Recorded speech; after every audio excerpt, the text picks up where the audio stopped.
ಕನ್ನಡ ಚಿತ್ರರಂಗ ಮತ್ತು ತೆಂಕಣ ಭಾರತದ ಚಿತ್ರರಂಗದಲ್ಲಿ ಸುದೀರ್ಘ ಕಾಲ ನಟಿಸಿ ಹೆಸರು ಗಳಿಸಿ ಕಳೆದ ವರ್ಷ ನಿಧನರಾಗಿದ್ದ ನಟಿ ಲೀಲಾವತಿಯವರಿಗೆ ಅವರ ಮಗ ವಿನೋದ್ ರಾಜ್ ಈಗ ಒಂದು ದೇವಸ್ಥಾನವನ್ನು ಕಟ್ಟಿದ್ದಾರೆ.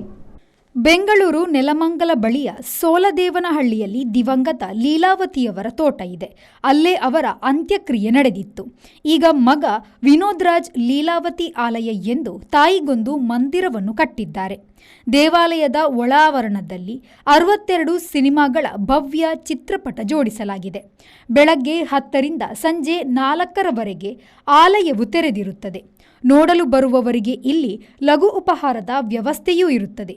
ಪಕ್ಕದಲ್ಲೇ ಭೋಜನ ಶಾಲೆಯೂ ಇದೆ.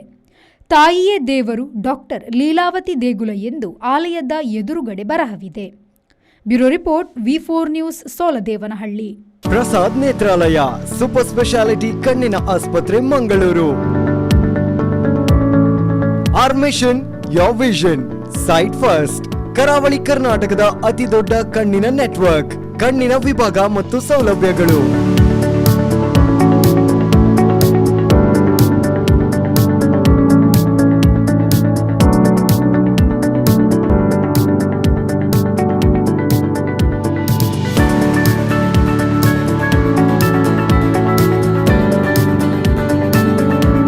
ಕಣ್ಣಿನ ಎಲ್ಲಾ ತೊಂದರೆಗಳಿಗೂ ಒಂದೇ ಸೂರಿನಡಿಯಲ್ಲಿ ಚಿಕಿತ್ಸೆ ಲಭ್ಯ. 5 ಅಂತಾರಾಷ್ಟ್ರೀಯ ಗುಣಮಟ್ಟದ ಮಾಡ್ಯುಲರ್ ಆಪರೇಷನ್ ಥಿಯೇಟರ್ಗಳು. 24/7 ಸೇವೆ. ಪ್ರಸಾದ್ ನೇತ್ರಾಲಯ ಸೂಪರ್ ಸ್ಪೆಷಾಲಿಟಿ ಕಣ್ಣಿನ ಆಸ್ಪತ್ರೆ ಮಂಗಳೂರು. ಮಹಾಕಾಳಿ ದೇವಸ್ಥಾನದ ಹತ್ತಿರ ಪಂಪೆಲ್ ಉಜ್ಜೋಡಿ. ಮಂಗಳೂರು ಹಾಗೂ ಉಡುಪಿ ಸುಳ್ಯ ತೀರ್ಥಹಳ್ಳಿ.